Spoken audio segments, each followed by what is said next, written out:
lo primero de todo agradecer su asistencia. Y bueno, estamos en un momento complicado y complejo para hablar de la mujer, ¿no? Y de la mujer en la Iglesia. Y además, estos días en que la polémica y el follón que hay montado en los medios, pues cuando concertamos la fecha de la charla no sabíamos el ambiente que nos iba a circundar, ¿no? Pero estamos en ambiente, sabéis que hay mucha polémica con respecto al tema. Bueno, pues algunos obispos se han pronunciado, otros no se pronuncian, pero bueno, es una situación complicada y luego hay muchísima gente fuera que opina, a mi juicio, la mayoría a veces un poco sin ton ni son, sin demasiado fundamento, pero bueno, todo el mundo tiene de alguna manera derecho a expresarse y cada cual expresa lo suyo. Yo soy una mujer, evidentemente se me ve, y una mujer, bueno, pues consagrada a Dios en el seno de la Iglesia Católica. Y lo único que puedo ofrecer es mi vivencia, mi experiencia y bueno, pues lo que yo vivo, ¿no? En primera persona. Porque muchas veces es una cuestión que me presenta, ¿no? Si yo me siento bien, mal, regular, discriminada, maltratada, pues no sé, repito, cada uno tendría que hablar de su experiencia. La mía en general es positiva. Yo he sido muy feliz en la Iglesia, soy muy feliz en el seno de la Iglesia viviendo mi fe y mi consagración y no tengo grandes problemas. No quiere decir, esto no significa que en la vida no haya luchas y dificultades. Ojo, la vida no es rosa para nadie, ¿eh? Pero tampoco los dramas y los problemas que presentan otras mujeres y mucho menos ese tono reivindicativo que a mí me da mucha lástima, ¿no? Porque considero, esto es una opinión personal mía, que les hace un flaco favor el modo con que presentan las cosas y con que las reclaman, ¿no? Yo creo que la dignidad, la delicadeza, los buenos modales ayudan a que a uno le escuchen. Si vas con un energúmeno dando coces contra todo el mundo, pues simplemente te dejan pasar, ¿no? Y que pase, que viene aquí el tanque y ya está, ¿no? No, vamos, al menos a mí me pasa. Yo cuando veo a una persona así, me hago a un lado, dejo que siga su camino, pero no le hago mayor caso, no la tengo en consideración. Estamos a 2 días de celebrar el Día Internacional de la Mujer, que es, creo que pasado mañana. Bien, mañana, no sé ni qué día digo, ¿ves? Mañana, perdón. Bueno, y ante eso, yo diría, bueno, que el Día Internacional de la Mujer, también me han preguntado muchas veces sobre qué pienso y qué opino, ¿no? ¿Qué significa? ¿Qué sentido tiene? Pues no lo sé exactamente, es algo que me lo he planteado más de una vez, pero no le veo mucho sentido. No es que me parezca mal, pero yo solamente puedo decir al respecto, y quiero aprovechar la ocasión para afirmar que yo soy muy feliz siendo mujer, porque tengo la sensación a veces de encontrarme mujeres infelices por serlo, ¿no? Como rebotadas por el hecho de ser mujeres y reivindicando y buscando cosas pues que no acabo de saber muy bien qué pretenden, pero bueno, pues yo doy gracias a Dios porque me pensó mujer y me creó mujer y creo que ha hecho muy bien todas las cosas, ¿no?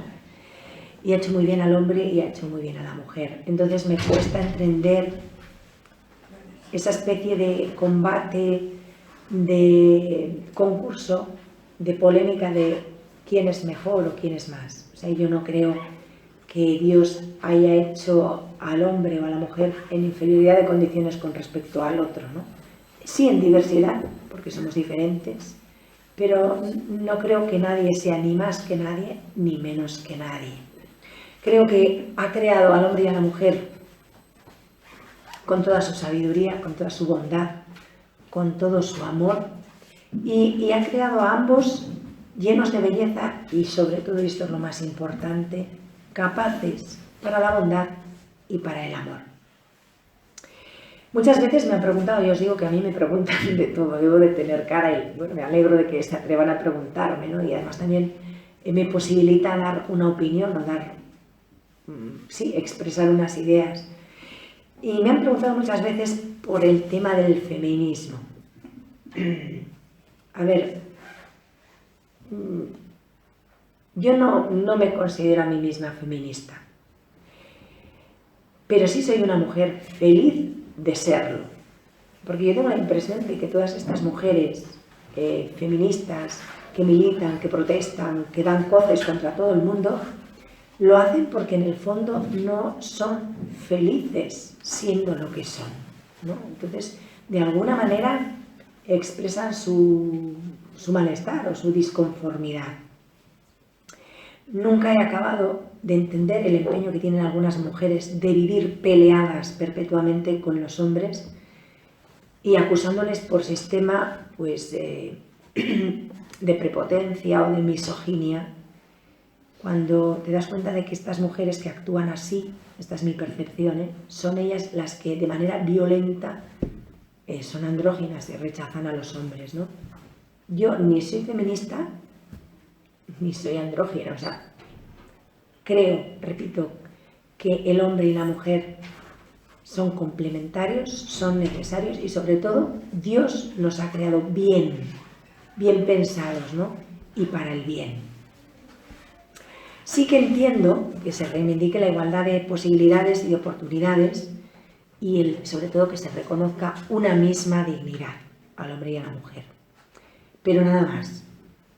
Creo sinceramente que afirmar que el hombre y la mujer son iguales, pues es un síntoma de una miopía intelectual y moral bastante alarmante. No somos iguales, es que a simple vista se ve. Entonces, seguir empeñadas en defender eso, pues me parece que es tan absurdo como intentar mover este tabique con la fuerza de mi mano a base de empujar. Es que no lo voy a conseguir. Es un esfuerzo inútil, ¿no? Una batalla perdida. Y yo soy muy maniática, tengo esa costumbre de cuando hay un tema, una palabra, buscar en el diccionario de la RAE el significado, ¿no? Y buscando el término feminismo en el diccionario de la RAE me encontré que dice que es una doctrina y un movimiento social que piden para la mujer el reconocimiento de unas capacidades y unos derechos que tradicionalmente han estado reservados para los hombres. Bien, en ese aspecto soy feminista. Si eso es el feminismo, lo apoyo. Bien. Pero nunca admitiré... Si necesitan otra silla, hay sillas, ¿eh? Sí. Hay más sillas.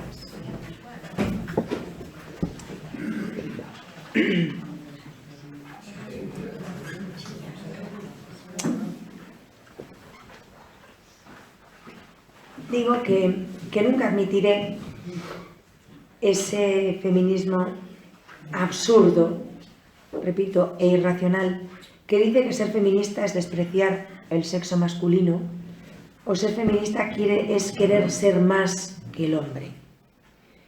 Yo creo que ser feminista, y esto lo digo de corazón, empieza por respetar a las propias mujeres en el modo en que han decidido vivir su femineidad. Y creo que esto es fundamental. Hay algunas que hemos decidido libre y voluntariamente vivir nuestra vida y nuestra sexualidad de una manera concreta y tenemos derecho a ser respetadas y a no ser tachadas de medievales, porque a mí me lo han dicho, y me lo han dicho mujeres, no hombres, retrógradas y otros epítetos similares que me han dirigido mujeres, no varones, por el hecho de ser monja y de decidir vivir mi vida y también mi sexualidad de una determinada manera. Pues en ese sentido puedo decir que han sido mujeres las que han pisoteado mi libertad y mi derecho a escoger cómo quiero vivir, ¿no? Pero bueno, y eran mujeres que iban de feministas.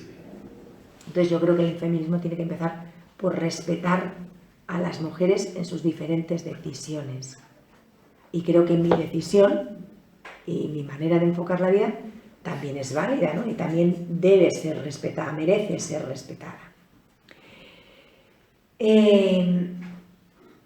creo que el hecho de que una mujer, como es mi caso, opte por la virginidad y renuncie al matrimonio, tiene que ser respetado.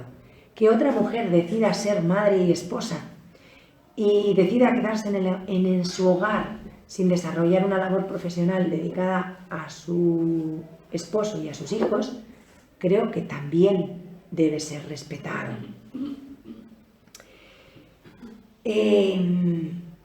Ser feminista no es sentirse inferior al hombre, pero tampoco superior a él. Y sobre todo creo que ser feminista es ser capaz de vivir feliz asumiendo lo que eres y disfrutando de la esencialidad de lo femenino, sin ningún resentimiento, ningún rencor y ningún rebote hacia lo masculino. Y es que justamente ese resentimiento, esa rabia, ese rebote, es lo que yo percibo en todas estas feministas que defienden, no sé qué defienden, porque creo sinceramente que más que defender, lo que hacen es dañar, ¿no? Dañar lo femenino. Entre otras cosas, de alguna manera, mancillarlo, despreciarlo, maltratarlo, infravalorarlo. En fin. El hecho de ser mujer nos llena de una fuerza y de unas capacidades diferentes a las del varón. Yo me siento orgullosa de esa fuerza y de esas capacidades diferentes y ejerzo de ellas, pero sin necesitar para ello insultar a nadie, agredir a nadie, faltar al respeto a nadie, atropellar en definitiva. ¿A qué facultades me refiero? Pues mirad, hay cosas muy femeninas que hoy día no venden, no tienen buena prensa, pero que a mí me parecen preciosas y vitales para la sociedad y por supuesto para la Iglesia, ¿no? Por ejemplo, la ternura. La ternura hoy no vende y es necesaria. O sea, vivimos una sociedad tremendamente dura, tremendamente individualista, donde hay una gran carencia de ternura. La dulzura, que no tiene nada que ver con ser un merengue. La fragilidad entendida como fuerza, que no tiene nada que ver con la debilidad, que es otra cosa. Luego hay algo muy femenino, que es la capacidad de organización, el espíritu de abnegación, de sacrificio, de entrega, de generosidad.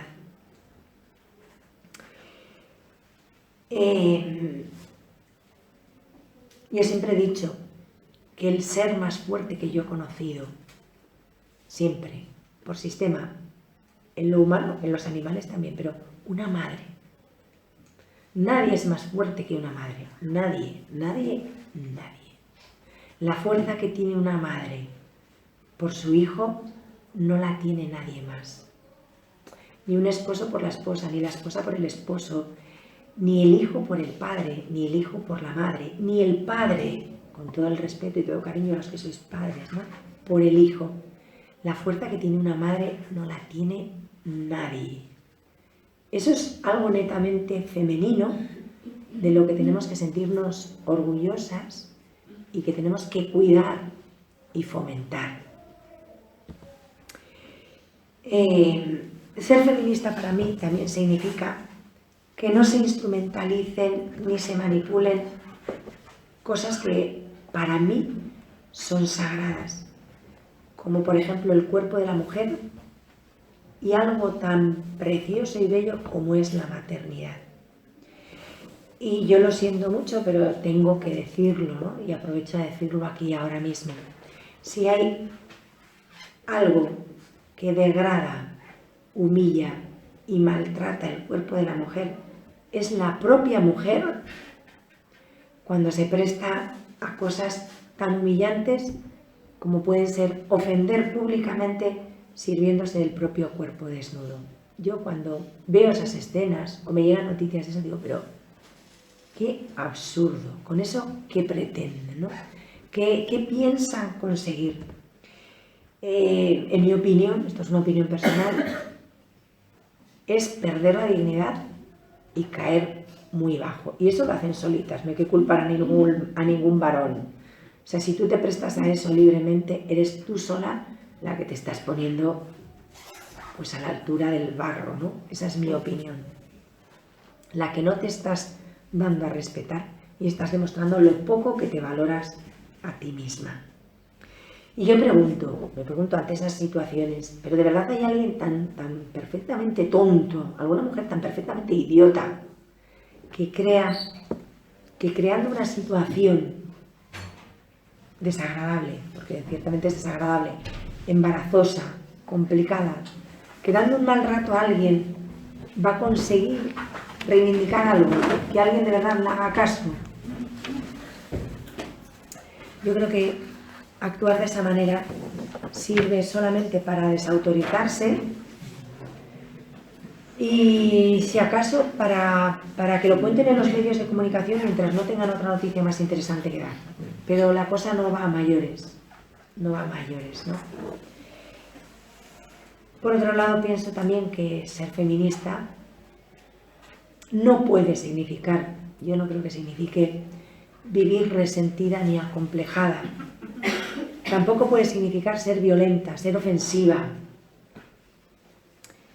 sino que entiendo que ser feminista es luchar por el bien, por el bienestar de las mujeres del mundo entero, empezando por respetar los planteamientos vitales, la libertad, los diferentes credos de todas estas mujeres, y defendiendo esto desde la dignidad, desde la madurez, desde la serenidad, desde la alegría y desde la profundidad y la belleza de sentimientos que puede albergar el corazón de una mujer que vive feliz y agradecida por ser lo que es.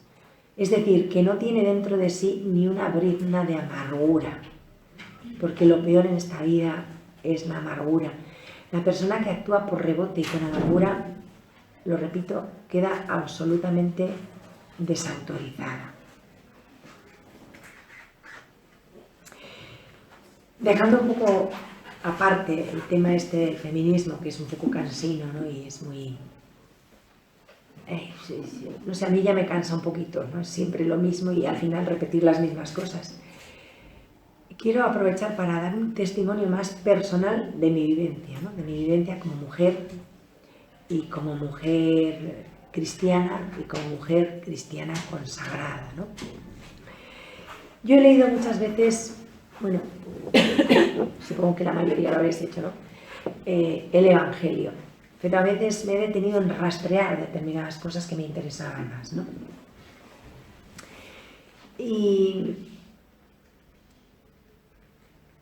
Y bueno, pues he podido observar la delicadeza con que Jesús ha tratado siempre a las mujeres. Y os puedo decir que el hecho de ser mujer, en mi caso, esta es mi experiencia, nunca ha sido un obstáculo a la hora de seguir al Señor, pero en ningún momento, ¿no?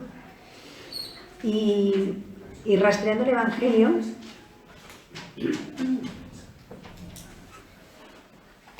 he podido ver diferentes episodios en que se nos narran escenas de Jesús hablando con diferentes mujeres, ¿no?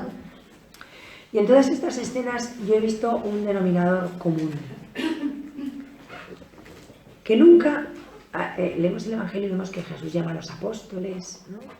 Jesús llama al joven rico y no va. Jesús llama a algunas personas a su seguimiento, bien.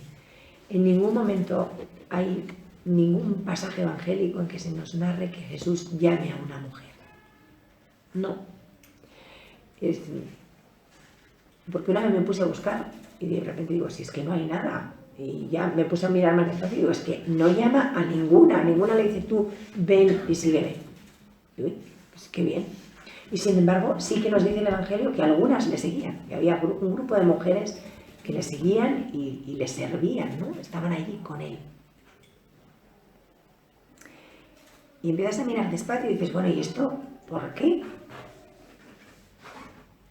Y mirando estos pasajes evangélicos, pues de alguna manera me vi reflejada y vi la historia de mi propia vocación, ¿no?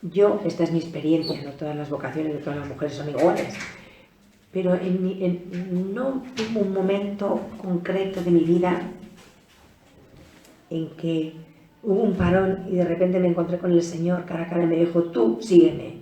No ha sido mi caso, ¿no?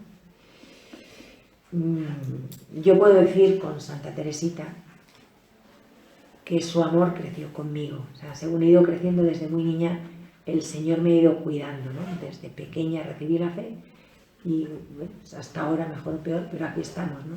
Siempre con Él, no, mejor dicho, Él siempre conmigo, ¿no? Y he llegado a la conclusión de que no hay ningún llamamiento de Jesús a ninguna mujer en el Evangelio porque no hizo falta. Esto, los hombres son de otra manera y les tenía que decir, a ver, atención, tú ven conmigo, tú sígueme. A las mujeres no, ellas simplemente le conocen, le escuchan, le ven y le siguen. Es mucho más simple. O sea, quedan cautivadas por él. Me imagino, esto ya sé mi cosecha, pero yo lo intuyo así, que la bondad de Jesús, el trato de Jesús con ellas, la delicadeza, el cariño, lo que Jesús es, pues atraía, evidentemente. Entonces ellas se sienten queridas, se sienten amadas, se sienten estimadas y se van con él. Es mucho más sencillo, ¿no? Conociendo a Jesús, quedaban totalmente embriagadas por él, subyugadas por él y le seguían sin más. Y también he observado en el Evangelio que, salvo con la mujer samaritana y con la mujer cananea, que son dos pasajes con unos diálogos un poco más extensos, con el resto de las mujeres que le siguen, Jesús, al menos no tenemos constancia de ello en el Evangelio, cruza pocas palabras, frases cortas. Y yo siempre he querido entender esto es una idea mía personal, no siento cátedra de nada, simplemente comparto una idea mía, que el lenguaje y la comunicación de Jesús con estas mujeres era de pocas palabras porque era más de corazón a corazón que de excesiva palabrería, ¿no? Yo pienso que con una mirada y con pocas palabras, ellas y él se entendían. Su comunicación y su intimidad con ellas es mucho más profunda y mucho más sustancial, sobrepasa el uso de la palabra, no necesita muchas palabras. Con ellas se prodiga más en gestos, igualmente ellas también se prodigan en gestos con él, ¿no?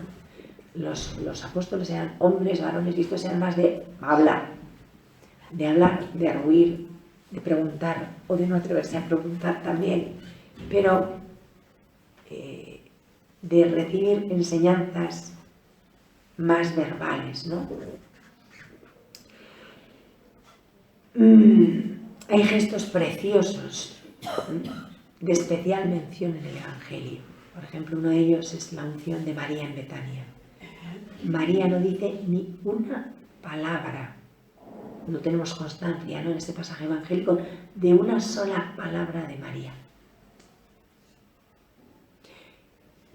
Es todo un gesto. Se nos describe esa entrada de María en el salón o en la sala donde estuvieran cenando y todo lo que ella va haciendo y cómo va ungiendo al Señor. Y ahí adivinamos que lo que María hace sale de su corazón y Jesús lo recibe. No le da explicaciones porque él no las pide y tampoco ella necesita darlas, porque de alguna manera se siente acogida y comprendida, ¿no? Y bueno, pues otro pasaje evangélico en el que hay una sola palabra, ¿no?, que a mí me impresiona mucho, es en la mañana de resurrección, cuando María Magdalena se encuentra con Jesús resucitado. Y la pregunta es concisa, ¿no? Mujer, ¿por qué lloras? Y la contestación de ella es muy clara: estoy buscando a mi Señor, no sé dónde lo han puesto, si tú te lo has llevado, dime dónde está, ¿no? Dime dónde lo has puesto. Y lo más bonito es que con solo pronunciar su nombre, ella le reconoce y ella cree. Nuestro nombre en los labios del Señor, pues tiene toda la fuerza de su resurrección, ¿no?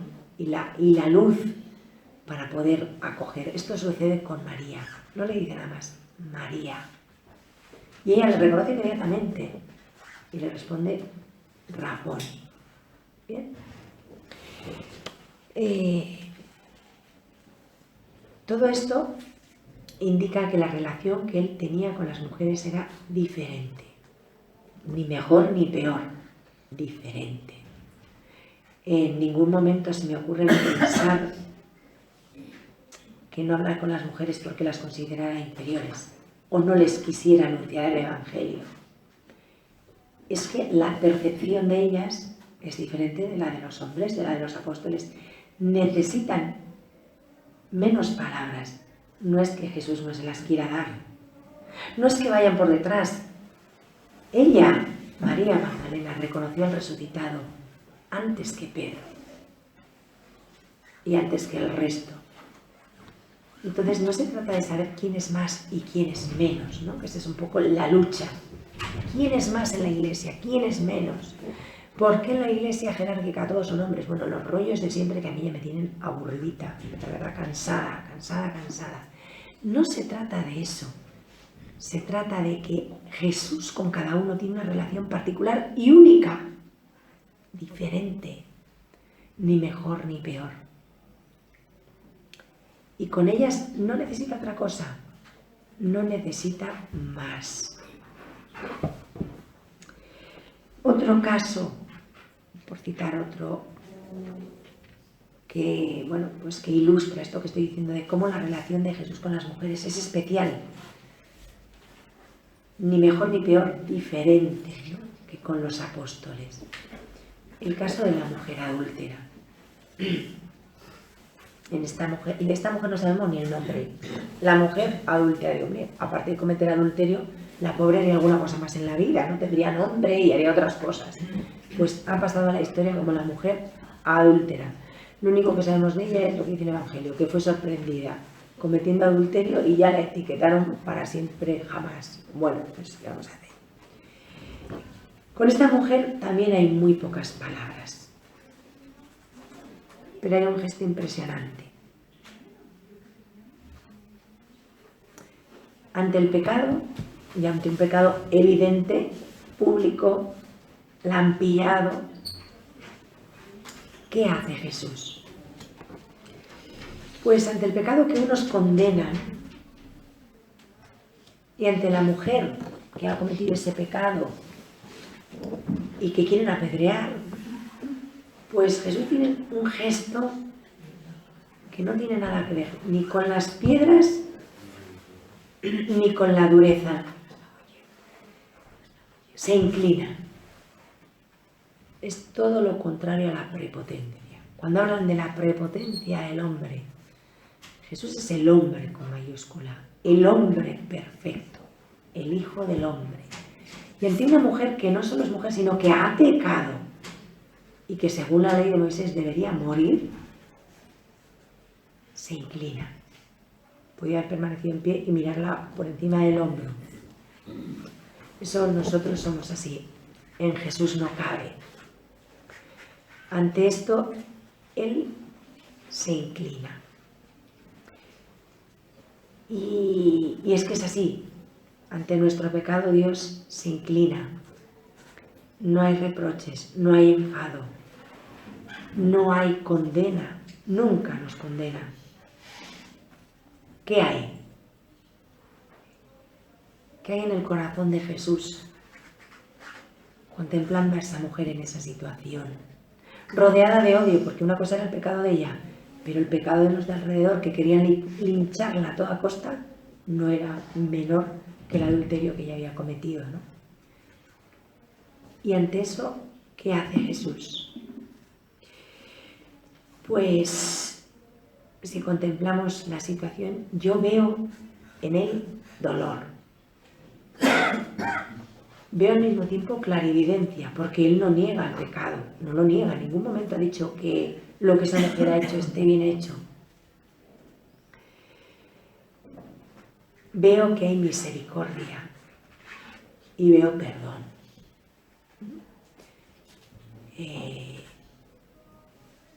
Por eso digo que tampoco me basta ni me interesa, ¿no? Cuando critican o atacan diciendo que en la iglesia hay mucho machismo, dices, bueno, algo hay, ¿no? Algo hay, y algo he probado a veces también, o sea, no lo voy a negar, pero algo, no todos tampoco, ¿vale? Y en cualquier caso, eso no va a justificar que yo me vuelva una especie de guerrillera con hábito y metralleta defendiendo no sé qué. Pues creo sinceramente que no me corresponde, ¿no? Ni creo que sirva para nada esa actitud, ¿no? Pero la verdad es que he encontrado mucha más misericordia y mucha más compasión que lo otro. Y que luego hay machismo en la iglesia, algo hay, como digo, pero también lo hay fuera. Es que últimamente nos estaba por cargar las tintas de que en la iglesia hay más machismo que fuera. Pues en la iglesia hay hombres, como los hay también fuera de la iglesia, y hay algunos, bueno, pues que tienen su peculiar mentalidad o su peculiar visión de las mujeres, y algunos pues un poco acertada, otros un poco anticuada y otros un poco, pues eso, machista, de acuerdo, pero solo son algunos. O sea, la mayoría de los hombres que yo he encontrado en la iglesia puedo decir que no me han tratado mal, me han tratado con respeto, con cariño, con dignidad. Algunos no, pero también me han tratado así algunos fuera de la iglesia, ¿eh? No es cuestión de que en la iglesia sea el refugio de los machistas y los que están fuera de la iglesia son súper estupendos, súper guays y súper respetuosos. No nos engañemos. Eso es absolutamente falso, y eso lo digo después de haberlo vivido, ¿eh? Y otro caso que a mí me impresiona mucho es el de la viuda de Naín, esta mujer que es viuda y que va a enterrar a su único hijo y se queda absolutamente sola, ¿no?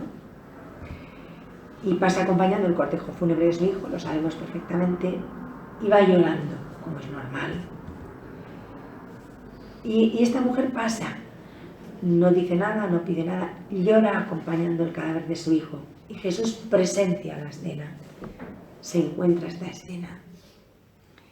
Y cuando Jesús ve las lágrimas de esta mujer, que es madre, y que llora porque va a enterrar a su hijo único, las entrañas se le conmueven. Se conmueve de tal manera que le resucita al hijo, ¿no? El dolor de una madre nunca deja indiferente a Dios, aunque a veces no entendamos que esta es otra, ¿no? ¿Por qué pasan ciertas cosas y ciertas madres tienen que sufrir tanto, ¿no? Pues no deja de ser un misterio, pero el dolor de una madre nunca deja indiferente a Dios. Y ahí es donde yo muchas veces me cuestiono y se lo digo a mis hermanas, ¿no? y a quien me quiera oír. A mí esta madre que llora y llorando conmueve las entrañas de Jesús hasta el punto de resucitarle al hijo, me cuestiona mucho acerca de mi vida, ¿no? Y de mi consagración. Porque el hecho de ser mujer consagrada y no ser madre biológica no me exime de vivir una maternidad espiritual pero verdadera, sobre todo el que se hace el camino, una maternidad evangélica. Y yo pienso que si yo de verdad fuera madre y tuviera entrañas maternas y llorara con verdadero dolor por tantos hijos muertos, tantos hermanos que vagan por el mundo sin ser conscientes de que tienen un destino eterno, un alma inmortal, su vida verdadera, sobrenatural, no la biológica, que no tienen ni idea. Nadie ha despertado en ellos esa conciencia, ¿no? de tener un alma inmortal y un destino eterno. Si yo llorara por estos muertos en vida que van por la calle y me dolieran, como a esta mujer de Naín le dolía a su hijo muerto, pues probablemente muchos volverían a la vida, ¿no? Muchos despertarían de su letargo. Y a veces pienso, digo, bueno, pues puede ser que espiritualmente no esté siendo una buena madre, no esté dando lo mejor de mí y no me duelan lo suficiente todos estos hijos muertos, ¿no? Y por último, hay otra mujer con la que me siento especialmente identificada, que en un momento dado se encuentra con Jesús y le dice, Señor, si hubieras estado aquí, no habría muerto mi hermano. Marta. Y después la misma expresión, exactamente las mismas palabras, las repite María un poco después. Si hubieras estado aquí, no habría muerto mi hermano.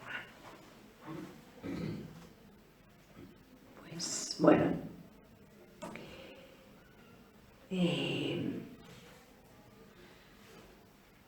un momento dado de mi vida yo también se lo dije al Señor, porque hace un poco más de un año murió mi único hermano, ¿no?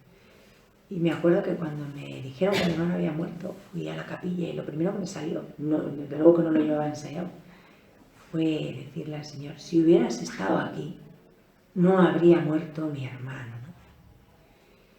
Y dentro de mi dolor en este momento y de mis lágrimas, era como si el Señor me dijera, ¿y quién te ha dicho a ti que yo no estaba ahí, no? Pero bueno, me salió así. Y cada vez que leo este pasaje evangélico de la resurrección de Lázaro y el dolor de las hermanas, me acuerdo de ese momento, ¿no? De ese, si hubieras estado aquí, no habría muerto mi hermano. Bueno, pues, ¿por qué os he largado todo este rollo y todo este repaso evangélico sobre el Evangelio y las mujeres? Pues, para deciros que todas estas mujeres han estado cerca de Jesús. Y muchas de ellas han estado con Él cuando nadie quería estar. Y sigue sucediendo hoy, ¿eh? Hay ámbitos y hay realidades eclesiales y sociales donde nadie quiere estar.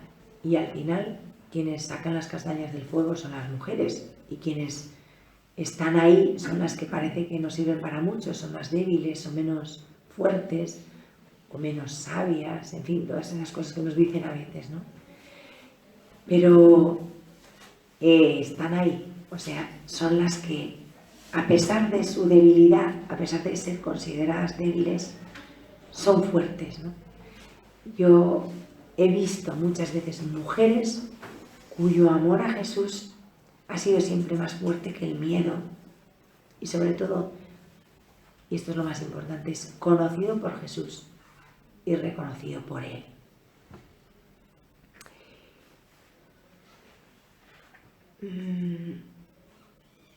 Si os acordáis cuando Jesús está en la casa de Simón cenando y llega aquella mujer pecadora, que tampoco sabemos el nombre, la pecadora que entra a la casa de Simón.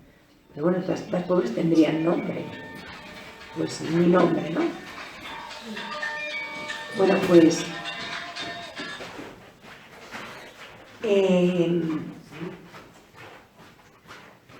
cuando Simón, el listo de turno, el clérigo, el fariseo, el que todo lo sabe, el que todo lo hace bien, se atreve a recriminarle a Jesús que se deje tocar por esa,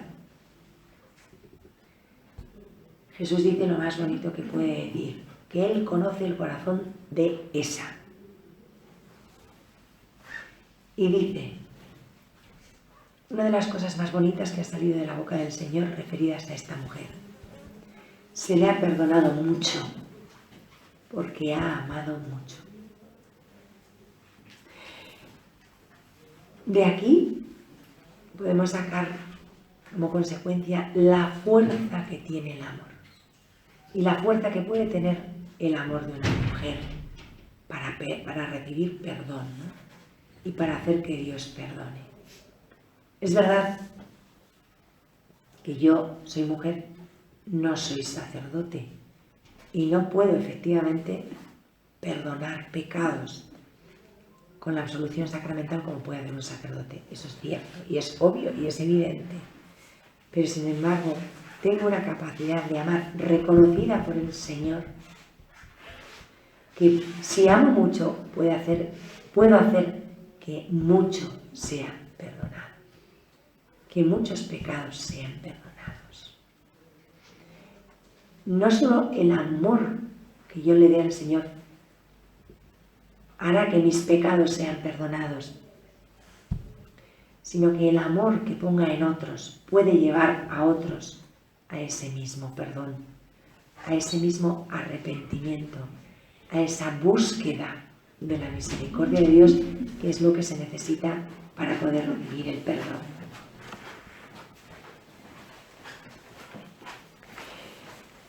Jesús está recibiendo el amor de esa mujer, está siendo empapado por sus lágrimas, está llorando sobre sus pies, los está enjugando con sus cabellos, todo eso que nos describe el Evangelio.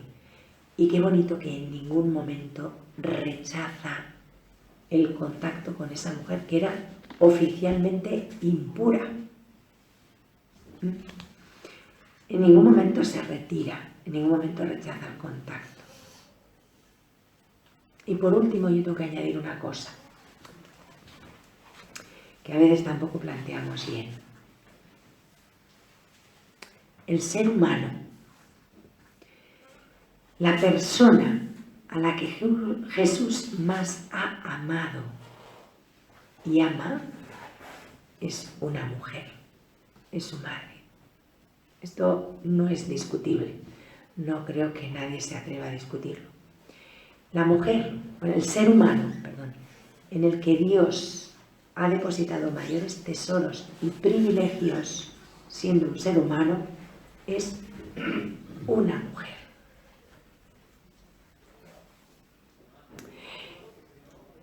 Y esta mujer es aquello que, siendo el Dios, cuando quiso hacerse un regalo a sí mismo, pensó en ella.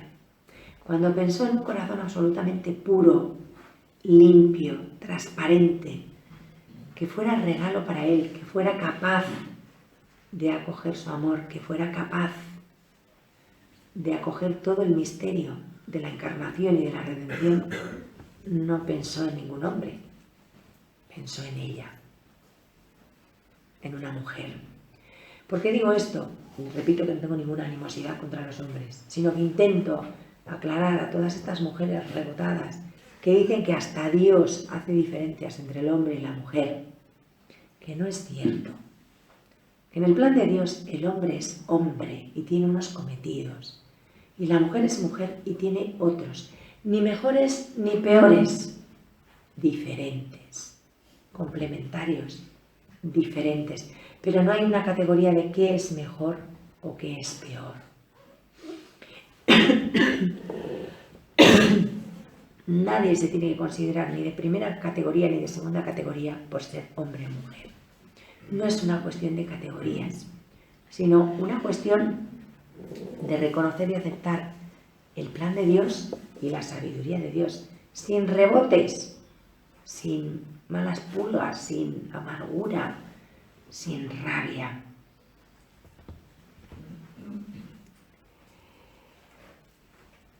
A esta mujer que él ha amado por encima de todo y de todos, pienso que el amor de Jesús a su madre solamente es superado por el amor de Jesús al Padre. A esta mujer única y excepcional, Jesús no dijo de ella que fuera Pedro, no le dio el primado. ¿Por qué?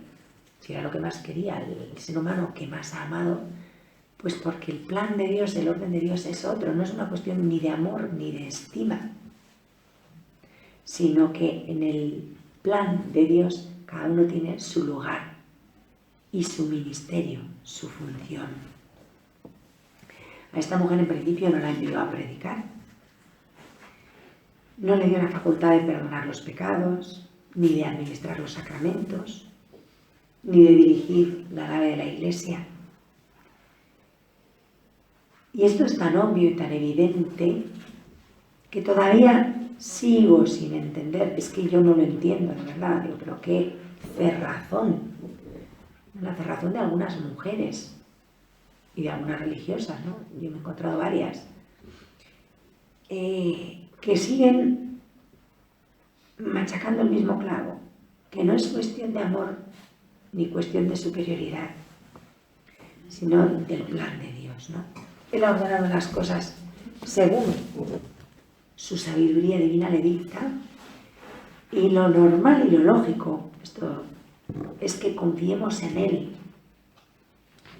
en su sabiduría, y asumamos y acatemos lo que Él ha dispuesto. ¿Qué les digo yo muchas veces a las mujeres cuando vienen con esta historia? Que la mujer en la Iglesia tiene su puesto, su lugar, que tiene una vocación irrenunciable a ser, y esto solamente lo pueden hacer las mujeres, ser ministro de la ternura de Dios, de la delicadeza de Dios, y reflejo claro y nítido de la maternidad de Dios, porque Dios es padre y madre. Dios no tiene sexo, ni es hombre ni es mujer, ni es varón ni es hembra. Dios es Dios. Y en Dios hay una ternura materna de la que nosotras mujeres tenemos que ser ministros. Es urgente, hoy más que nunca en la Iglesia, que seamos testigos valientes y claros, sin complejos y sin vergüenza, de la ternura de Dios y de su misericordia. Tenemos una misión importantísima hoy, que es la de redimir todos y cada uno de los gestos. Tenemos que enseñar el valor de la fragilidad, la fortaleza de lo pequeño, lo que antes os decía, la reciedumbre de una madre. Y hay que enseñar a los hombres a llorar sin avergonzarse. Esto de que los hombres no lloran es una copla que no sé quién se la ha inventado. Lloran cuando no les vemos. Y no pasa nada por ver llorar a un hombre. Jesús lloró, sollozó ante la tumba de Lázaro.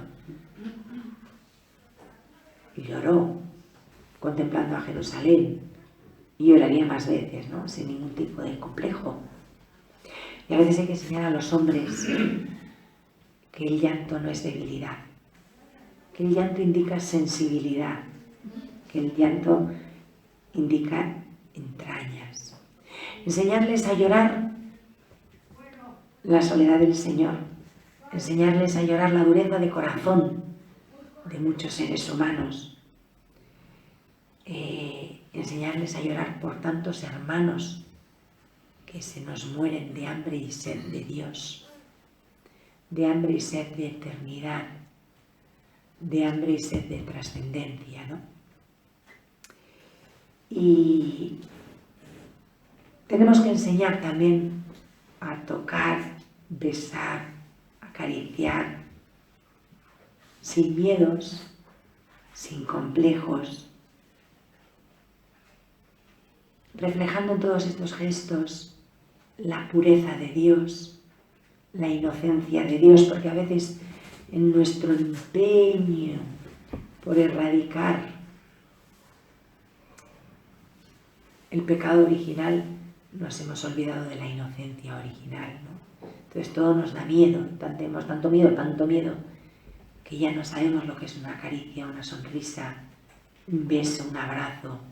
Todos esos gestos hay que liberarlos de prejuicios, de cargas negativas y obrar con libertad, con sencillez, sin miedo.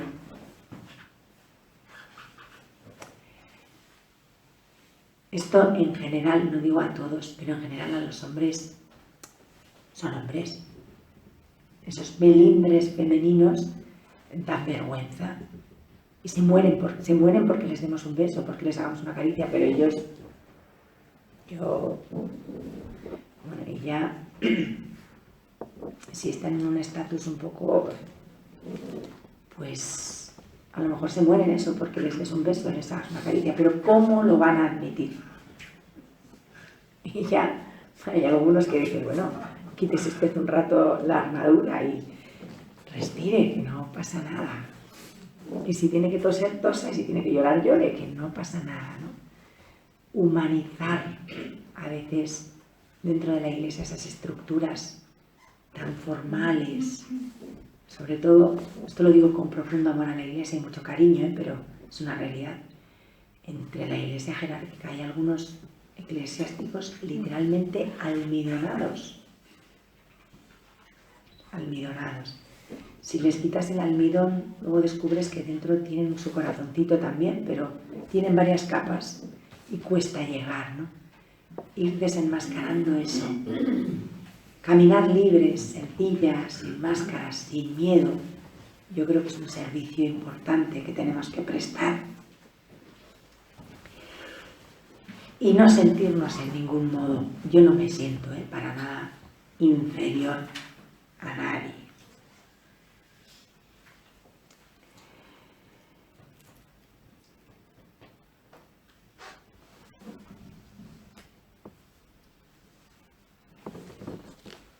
Otra cosa preciosa que yo veo en el Evangelio, que cuando la digo algunos se mosquean. Bueno, yo lo siento así, lo digo con sencillez, sin ninguna intención de molestar a nadie. Yo digo lo que pienso, pero pues creo que una de las misiones importantes de la mujer en la Iglesia es ser apóstol de los apóstoles, ¿no? Ministro de los ministros, porque algunos pobrecillos, pues yo creo que tanto apostolado, tanto ministerio, tanto cargo, pues a veces están perdidos, a veces se olvidan de lo esencial, ¿no? Y lo esencial, y para lo que han sido llamados, en definitiva, es para estar con el Señor. Y a veces, desde nuestra vida sencilla, lo que tenemos que hacer es recordarles que Jesús está vivo y que Jesús es lo esencial, no el canon tropecientos tal, ni el plan pastoral de no sé qué, que no digo yo que no haya que hacerlo, pero a veces y el próximo sínodo del no sé cuantito, digo, bueno, bien, que me parece fenomenal, no tengo nada en contra, pero hay algunos hombres en la Iglesia tan centrados en eso que se olvidan de lo esencial. Y lo esencial es quitarse todo eso y estar con Jesús. O sea, es lo vital, porque si no el resto, ¿para qué sirve, no? O a dónde les conduce. Y dar testimonio de que Jesucristo está vivo, de que no es una institución a la que podemos servir con toda el alma, como yo creo que hacen muchos eclesiásticos, ¿no? Dejando alma, vida y corazón. Pero Jesús no es eso. Jesús es una persona viva. Y a veces están tan atareados en sus asuntos, en su apostolado, que se les puede borrar de delante esta verdad fundamental. Y quizás desde nuestra pequeñez y desde nuestra pobreza, parte de nuestro ministerio femenino consiste en recordarles esto, ¿no? Como mujeres orantes, como mujeres enamoradas de Cristo, ser apóstoles de los apóstoles, anunciarles a los apóstoles que vayan a Galilea, que hay que ir. Y decirles a mis hermanos que vayan a Galilea, allí me verán. A veces están tan liados en los rollos que tienen en Jerusalén que no van a Galilea. Galilea es el hogar, Galilea es la intimidad, Galilea es estar con Jesús sin parafernalia, en casa, en la sencillez. Y las mujeres reciben en la mañana de resurrección ese encargo, ¿no?, de Jesús. Y decirles a mis hermanos, a los apóstoles que estaban fatal, que vayan a Galilea. Allí me verán, ¿no? Esta es parte de una vocación irrenunciable.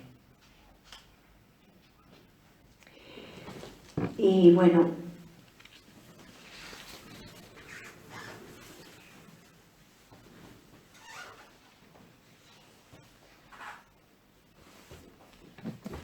yo miro a las mujeres al final, ¿no?, sobre todo ahora que estamos ya en la Cuaresma, avanzada la Cuaresma, llegando pues a la vivencia de la pasión, ¿no?, los misterios de la pasión del Señor.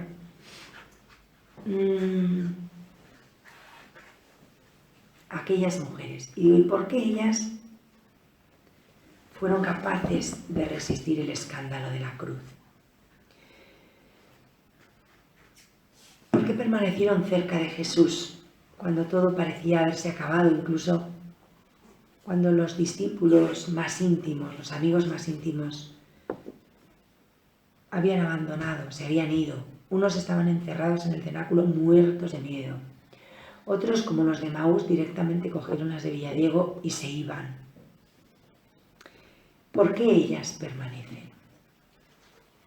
¿Qué es lo que les hace ir al sepulcro? ¿Qué es lo que les hace permanecer?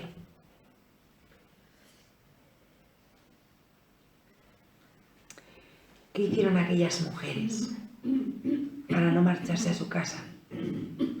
Para seguir allí.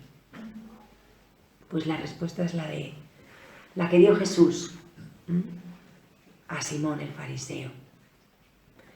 Que estas mujeres han podido resistir el escándalo de la cruz porque han amado mucho. Esto es así, ¿no? Y siguen esperando, aunque no entiendan muchas cosas, pero siguen junto al sepulcro porque es lo que queda de él. Yo no tengo muy claro que estuvieran esperando la resurrección, ¿no? Pero el amor de ellas es más fuerte que el miedo y que incluso que la muerte, porque se encontraban ante un sepulcro, ¿no? Es verdad que la mañana de resurrección, cuando ellas van al sepulcro a ungir el cadáver de Jesús, van buscando un cadáver, no van buscando al resucitado, van buscando a un cadáver, pero no tienen miedo. El amor que ellas tienen es más fuerte que el miedo. Y ese amor más fuerte que el miedo les permite encontrarse con el resucitado. Yo creo que lo principal que tenemos que hacer las mujeres en la Iglesia es amar por encima de todo y enseñar a todos los cobardes, niedicas, timoratos, que hay montones, que el amor tiene que ser más fuerte que el miedo para poder contemplar al resucitado, ¿no? Para ver la resurrección. Y creo que con esto he acabado todo lo que había pensado decir. Tampoco quiero alargarme más, pues porque, bueno, podría hablar y hablar y hablar, pero no se trata de ser un tostón. Entonces, bueno, pues esto es lo que quería decir, puntualizar, lo que me parece importante. Yo no sé si alguien quiere decir algo, preguntar algo, añadir algo. Por mi parte no os canso más ni abuso más de vuestra paciencia.